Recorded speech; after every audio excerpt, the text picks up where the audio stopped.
Allô? Alors, elle te va la planche? Oui. Oui. Quelle claque! Quelle claque! Ah ouais, un boulot de dingue, hein! Les décors, les personnages, tout ça. Partout, là, plein de petits détails.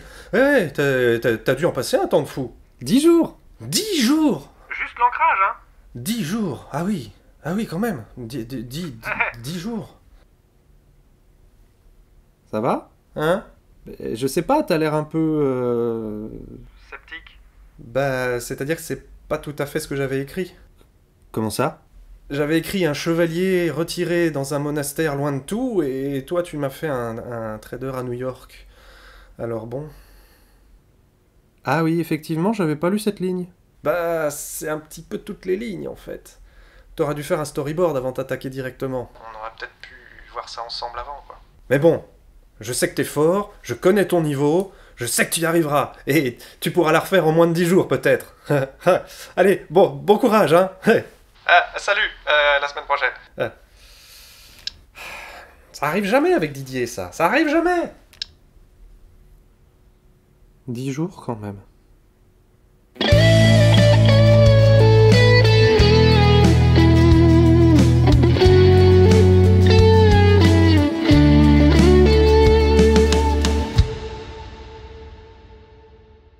Bonjour, je suis Frédéric Penet, bienvenue dans l'ombre des bulles.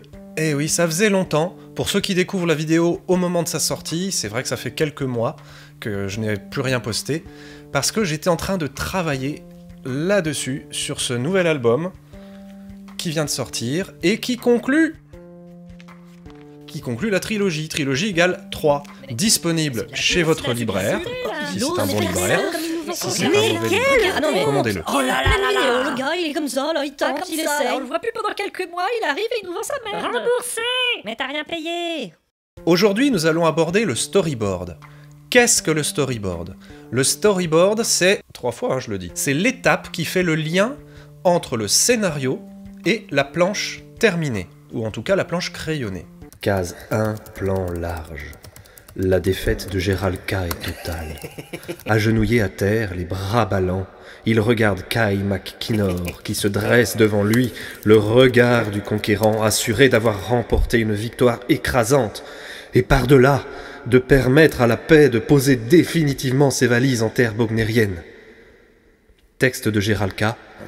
Ah putain, chier! Case 2. Plan encore plus large.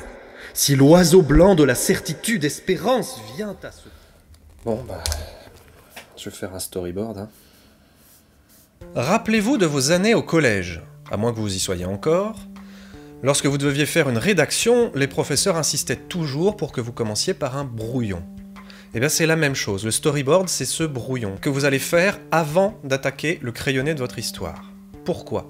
Parce que c'est à cette étape que l'on peut tester le plus de choses le plus rapidement possible. Vous pouvez adapter directement tel quel le scénario qui vous aura été fourni, mais vous pouvez aussi essayer, avec l'accord du ou de la scénariste, de vous en éloigner. Parce que parfois, ce qui fonctionne par écrit ne fonctionne pas dans l'histoire. Ainsi, à cette étape-là, vous pouvez essayer d'inverser 2 images, d'en enlever une, de faire passer une image sur la planche suivante ou d'en importer une de la planche suivante. Ce n'est pas la peine de faire des dessins poussés.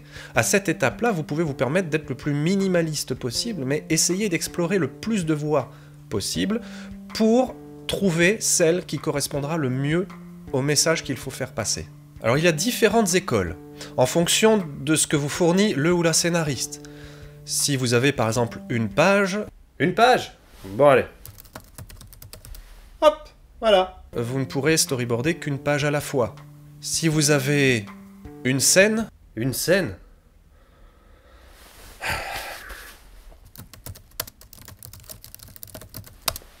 Et voilà. Une scène, c'est peut-être mieux, pour vous, c'est plus confortable.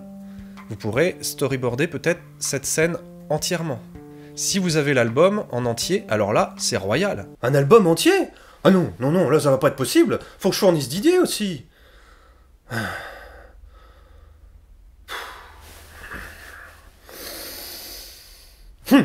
Partons du principe que nous avons le scénario dans son intégralité.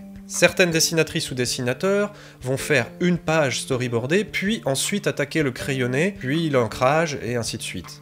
D'autres, et c'est plutôt ce que j'ai tendance à faire quand c'est possible, vont storyboarder l'intégralité de l'album avant d'attaquer le crayonné de chaque page. Ça permet de pouvoir travailler sur l'ensemble de l'album. Quand on est à la planche 25, ça permet de revenir à la planche 15. C'est toujours plus confortable d'avoir une vue d'ensemble. Ainsi, même storyboardé, même minimaliste, on peut avoir cette notion de rythme qu'aura le lecteur au moment de la découverte de l'album. On peut avoir une première impression plus juste de l'ensemble de l'album. Ça nous permet de travailler un petit peu sur tout et de prendre du recul sur certaines scènes pendant qu'on avance sur d'autres et de revenir pour retoucher. C'est beaucoup plus confortable de le faire en amont que de le faire une fois que les planches sont terminées. Parce qu'une fois terminées, les planches, on n'a pas envie de se retaper 10 jours parce qu'on a mal compris un truc, parce que, voilà. 10 jours, c'est extrême, hein. Oui, je sais, j'ai mis 15 jours pour certaines planches. Certains dessinateurs ou dessinatrices ont l'habitude de travailler leur storyboard à un format homothétique au format de leur planche. C'est-à-dire que quand vous agrandissez, vous avez exactement la même échelle. Pourquoi? Parce qu'un petit crayonné jeté très rapidement, un petit personnage parfois a plus d'impact, a plus de dynamisme qu'un dessin travaillé un peu plus grand et plus travaillé. Plus le dessin est petit, plus vous êtes obligé d'aller à l'essentiel. Et parfois, cette toute petite chose, ils ne veulent pas la perdre, donc ils travaillent de façon homothétique, parce que comme ça, en agrandissant, ils retrouvent le même dynamisme, ils retrouvent la même échelle, les mêmes espaces autour des personnages. Certains travaillent de façon homothétique, d'autres, comme moi, non, parce que la flemme. Pour ma part, mes storyboards sont relativement petits au format, parce que j'ai pas besoin de travailler beaucoup ces dessins. Il n'y a pas beaucoup de place dans les bulles, alors j'écris toujours le début de chaque dialogue dans les bulles. Pourquoi? Parce qu'une bulle peut être amenée à changer de case, peut être supprimée, peut être ajoutée. Donc pour ne pas me tromper, j'écris toujours les 2-3 premiers mots de chaque dialogue dans les bulles. Je vous propose maintenant de regarder quelques-uns de mes storyboards. J'insiste bien sur mes storyboards parce que ce n'est pas la façon de faire, la façon absolue. Non, il y a autant de façons de storyboarder qu'il y a de personnes. Je travaille rapidement, petit, j'essaie de faire 6-7 planches en compagnie de mon scénariste, 6-7 planches par jour.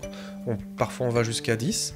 Parce que ça nous permet comme ça d'avoir une impulsion, un rythme, d'avoir une énergie qu'on arrive à mettre dedans. Prenons la planche 6 du tome 2. Le découpage indique 6 images, or il y en a 7 par exemple. C'est quelque chose que nous avons réglé au départ, dès le storyboard. Sur la partie droite de la feuille, je fais toujours un mini découpage au crayon de la planche qui nous permet d'avoir déjà une première idée. Et ensuite, je poursuis, après discussion avec Serge, je poursuis un petit peu plus grand. Et c'est là notamment que nous avons basculé certains hors-texte de la case 1 à la case 2, et nous avons créé la case 2 d'ailleurs, elle n'existait pas dans le découpage initial, probablement parce qu'on ne voyait pas assez bien les personnages et qu'on avait besoin de les découvrir avant qu'ils entament réellement leur conversation.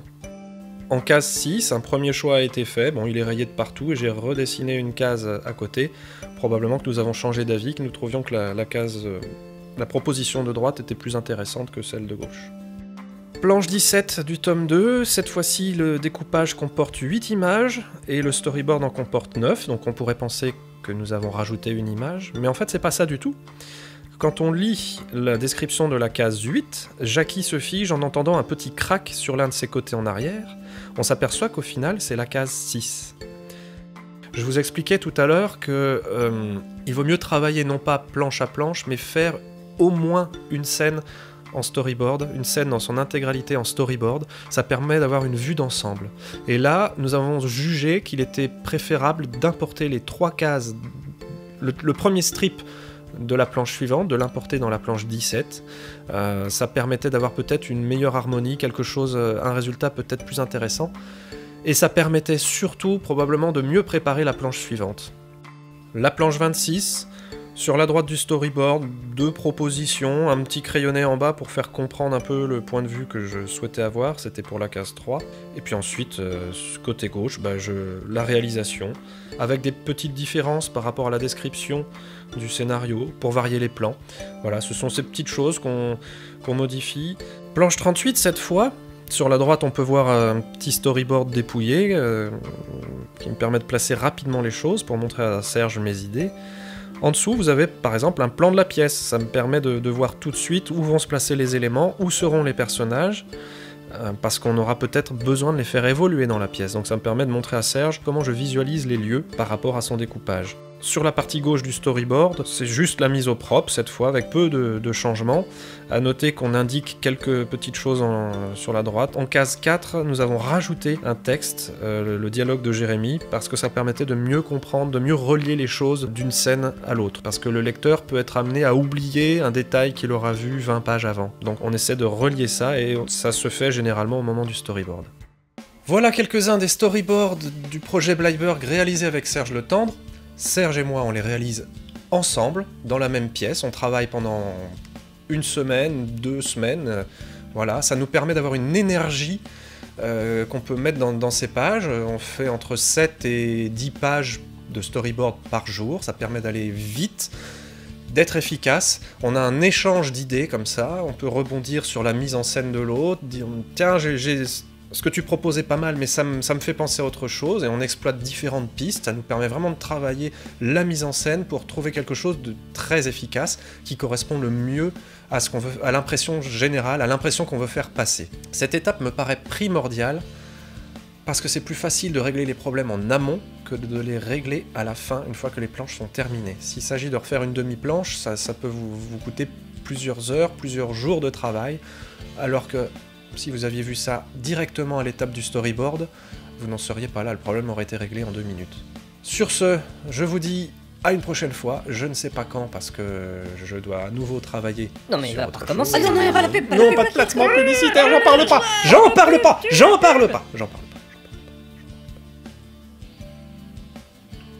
À la prochaine. Eh oui, ça faisait longtemps. Pour ceux qui découvrent...